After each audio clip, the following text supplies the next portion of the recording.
You're watching CN2 News. Two Chester County principals wanted to make a difference during the pandemic. They started R.E.A.L.L and Educate LLC to help educators and parents during some tough times. They're focusing on literacy and leadership. CN2's R.E.A.L.L Jackson has more on how they're helping the community. R.E.A.L and Educate, we are a consulting firm that works with educators as well as entrepreneurs. So with the side where we're working with educators, we offer professional development on literacy as well as implicit bias.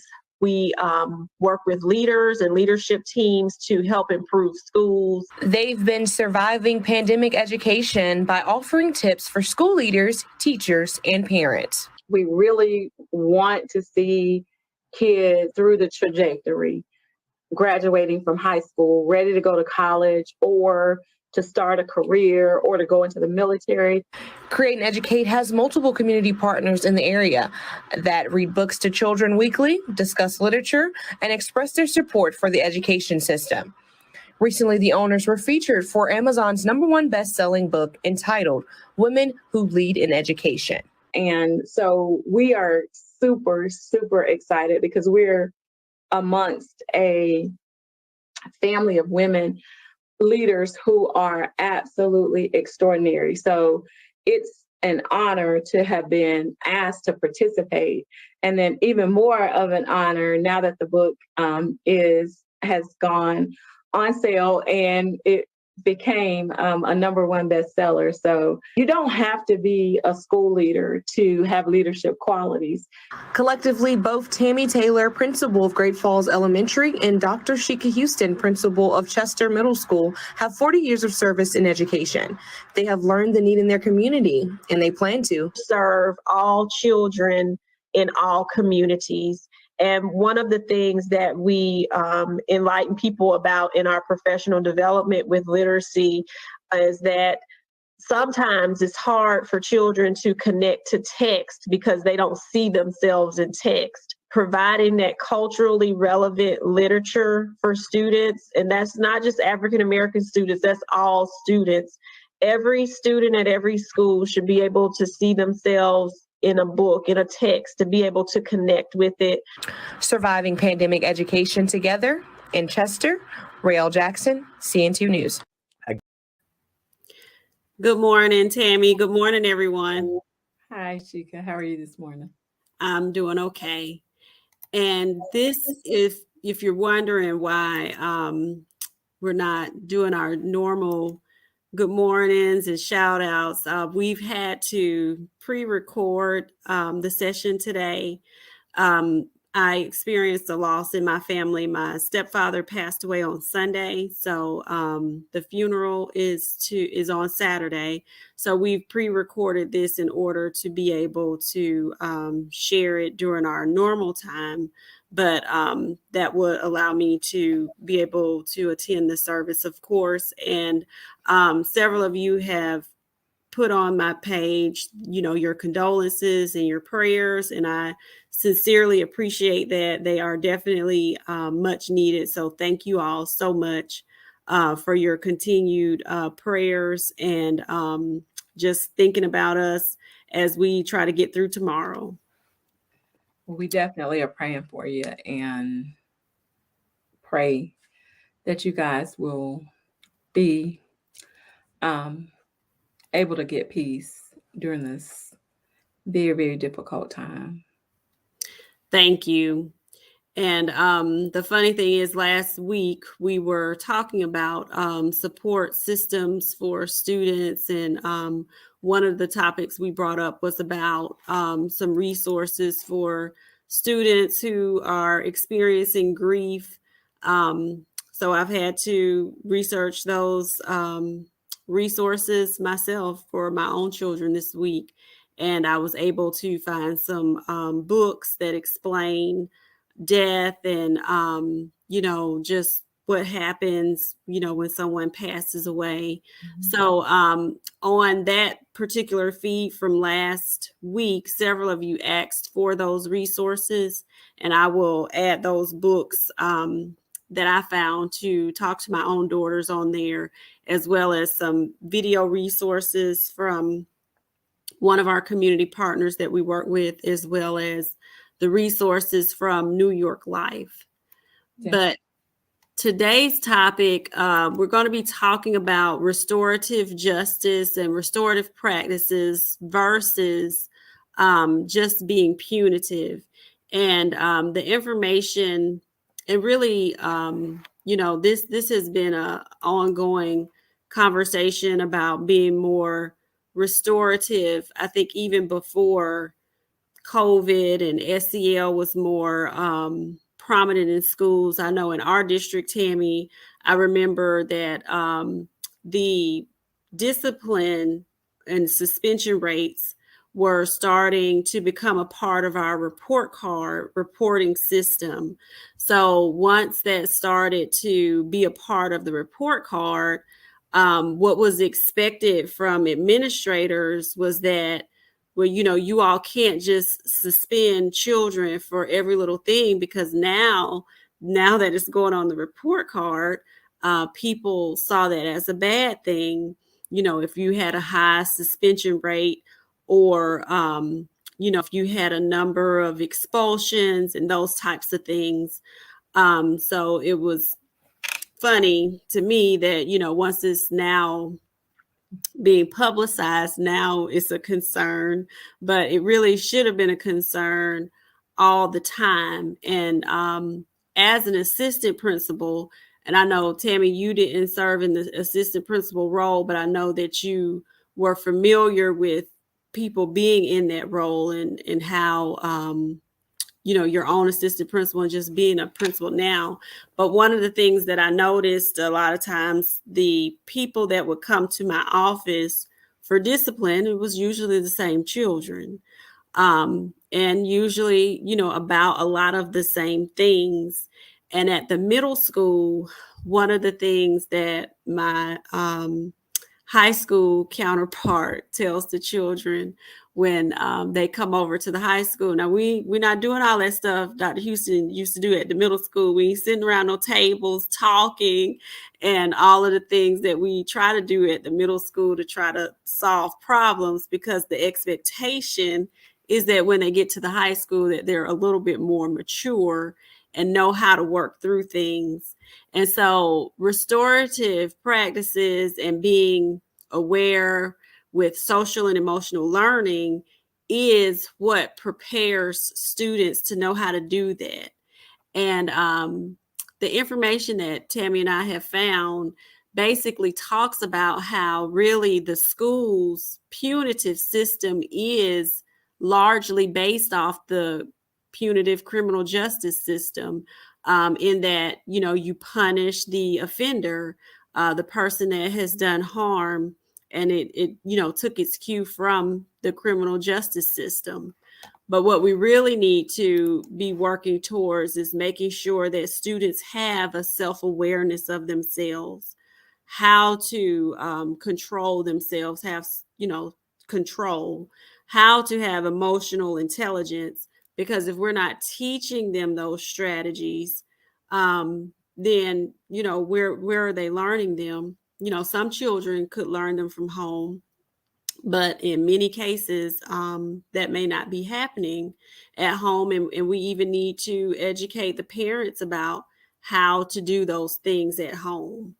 One thing that I've even started with my own children as a part of our bedtime routine, we've started meditating. And it really has helped with the nighttime, going to bed, that winding down time. So a lot of times when teachers are looking for something to calm students down after lunch or after a big transition, some of those mindfulness practices are things that would be great things to put in place. And just 10 minutes of meditating, us sitting on the floor, calming, they were ready to go right to bed, versus me having to say 3,000 times, cut the TV off and go to bed. So just incorporating some of those mindfulness strategies during some of those major transitions, like after lunch, teaches children a strategy of how to calm yourself down. Tammy, are you all doing any types of mindfulness practices, or have Not y'all looked at any? We do. I mean, teachers use different sorts of things, and my PE teacher actually is excellent at Mhm. giving kids those meditation strategies and kind of instituting not yoga for real, but just some calming stretches and other things that she's really good at that. But I see teachers all the time who practice some mindfulness Mhm.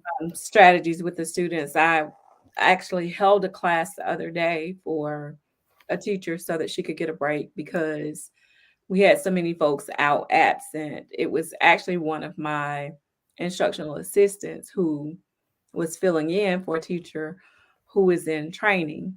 Mhm. And she had, when I went in, she had a, a video on that was from one of the mindfulness sites, and the kids were able to just kind of be in a space and they were in their own zone and just giving them that time before it was time to go back. They had taken a portion of an assessment or something and were going back to take the second part, but just that break for um, a space to get yourself some time to regroup, wind down. And I think maybe that was their calm down after coming back from maybe coming from PE and having been up and hyped and doing what they were doing in PE. And she was just getting them back into the zone of being ready to go back into the assessment. Oh, They that's do. good. Yeah, they do it. And once students, I think, continue to see that being modeled, they can learn how to use it, in other areas outside of school, even in other classes. So I think just having it, them learning it, I think is just a good strategy for them to have in their toolbox.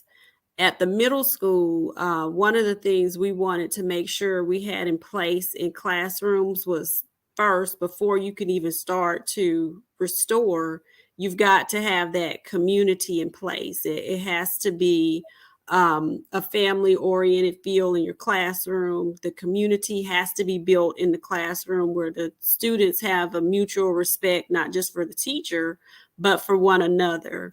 So we would start off morning meetings with just a simple thing of everybody learning everyone's name.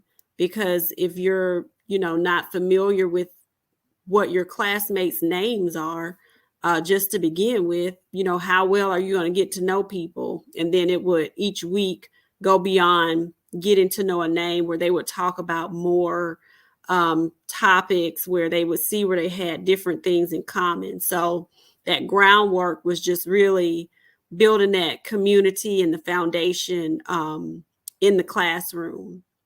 Yeah, I've also seen um, some of my teachers actually do a really good job with the morning meeting and making sure that they are inclusive and that all the children get to participate in whatever it is they are focusing on for that morning.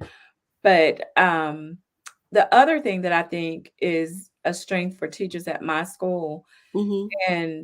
and we are not a restorative practice school site per se. It's just people who know how to really deal with children. Mm-hmm. But they do lots to make the children reflect on Mm-hmm.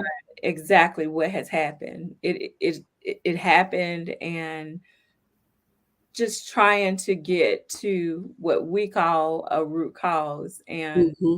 had one of the teachers stop me in the hall this week, and she said, I just wanted to tell you, I was talking with you about a situation, and we talked about something that was kind of out of character for one of the students and a parent.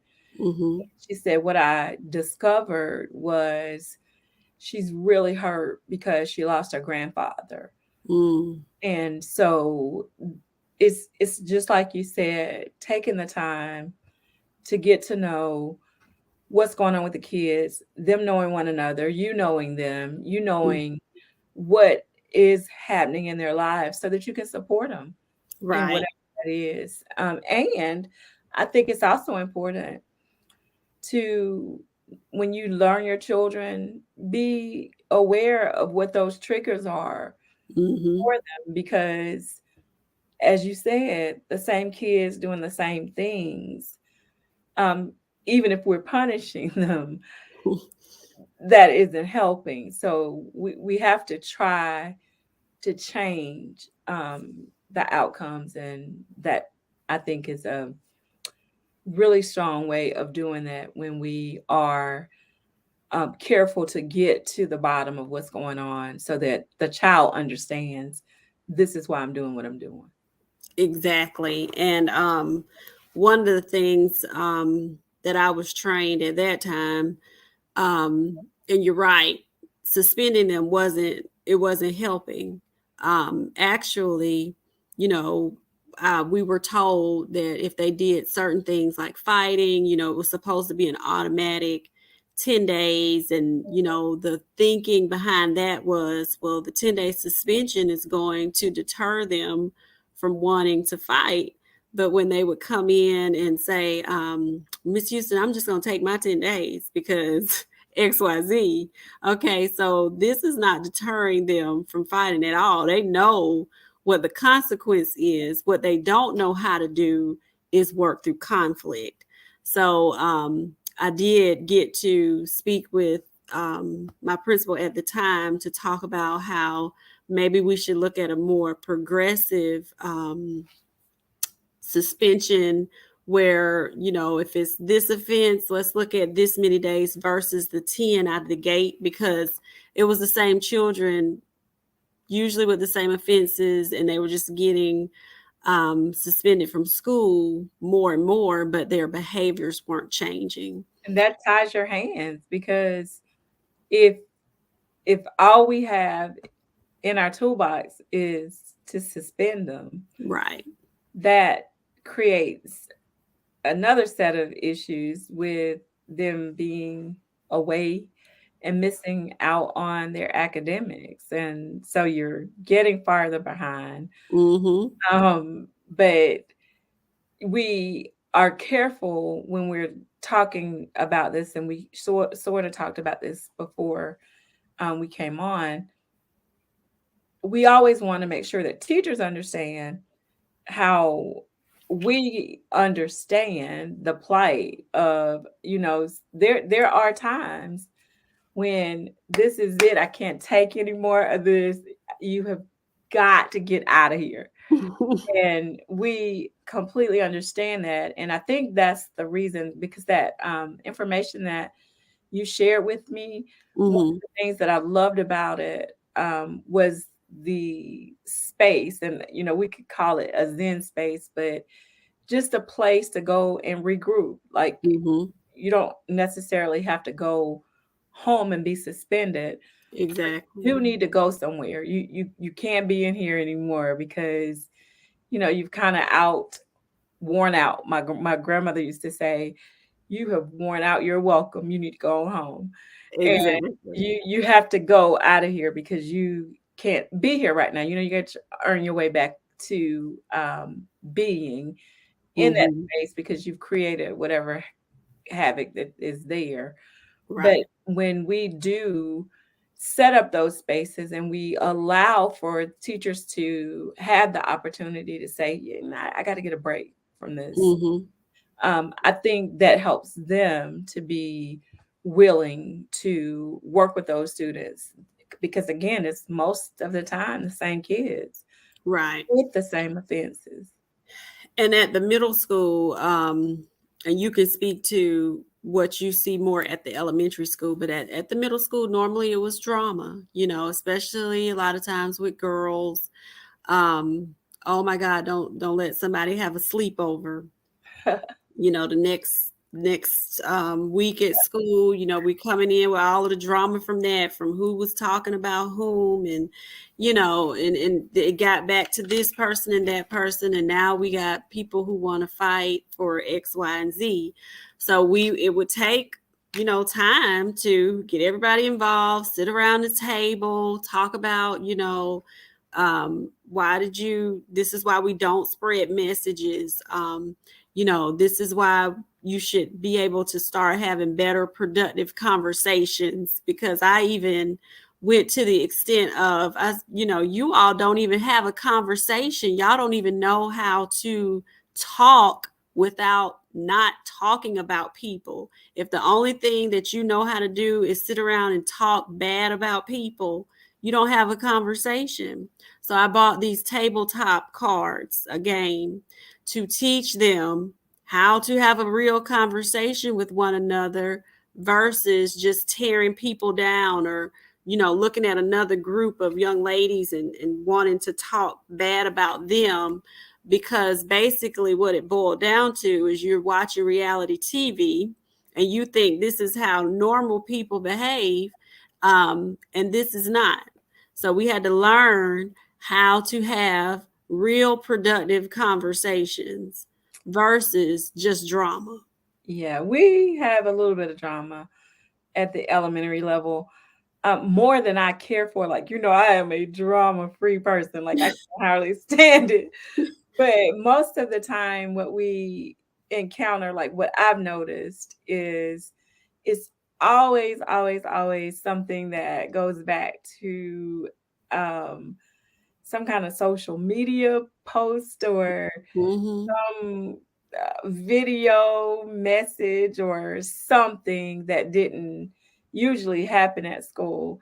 So we have really actually gotten to a pretty good space. Like, because I've made clear, listen, this is not what we do. I cannot say what you can do with your phone and who you can call or text or whatever, Mm-hmm. but we cannot bring that to school. So they've done a really good job. Like, we don't have a whole lot of that anymore. Mm-hmm. And honestly, you know, we're a very small school, so thankfully we don't have just outlandish issues with discipline. However, the things that we do see and those things that create that issue for um, that apathetic behavior, like I'm just not going to do my work. I'm Mm-hmm. in here, but I'm not feeling school today. Again, those kinds of things require something other than a punishment. We need to figure out what we need to do about this. And I'm just going to be very honest. I'm so thankful. Parents in my community at that school really will work with us. Like, if I need to call a parent and that's my first intervention, and we're going to have a conference with the student, they get right on over there and we conference, and usually that helps to Mm-hmm. correct that situation, and some restoration is brought to that situation so that the child's able to go back and function, because now we know what's Right. going on. But And I'm glad you brought that up too, because involving the parent is also very important to reinforce what you're expecting of the child. Because for things like, you know, disrespect to the teacher or something, I would always make sure, you know, you can't go back into the teacher's classroom and you have not corrected this. So how are you going to correct this? What are we going to do? Are we going to write a letter?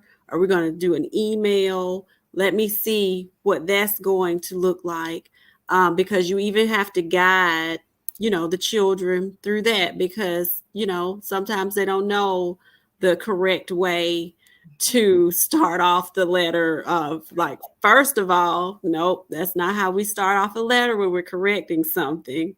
So, you know, you have to guide them through how all of that should look, and you really want them to learn from that error that they made, and for them to learn how to proceed going forward and moving forward. and teaching is a part of that. That's a big part of what we have to do we have to teach them how to have remorse for what they've done, because sometimes, and unfortunately, I'm not sure what has happened, but sometimes the kids are so desensitized Mm-hmm. to the fact that what you just did was very disrespectful.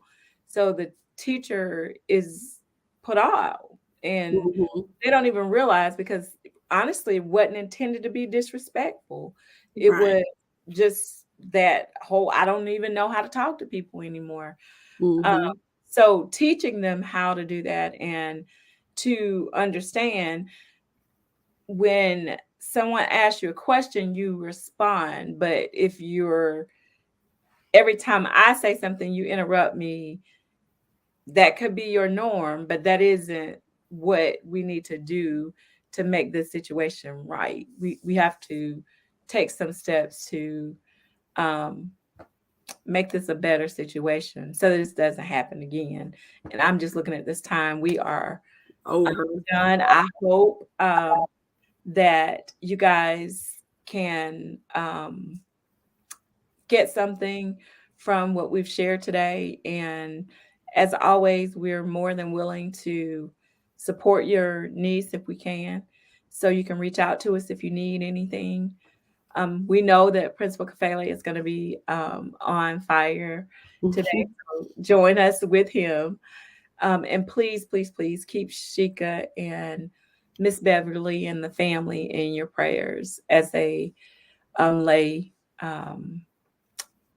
Papa James to rest. Yes, thank you. And I know I've missed Principal Hurt this morning. As you all are hearing this, and Tammy, you'll get to tune I in. will be with you. I know that he's also going to be on fire, as he normally is. Of course. Yes. So thank you all for joining us, and we will see you all next Saturday. Have a good rest of your weekend. Thank you. Yes, guys. Bye.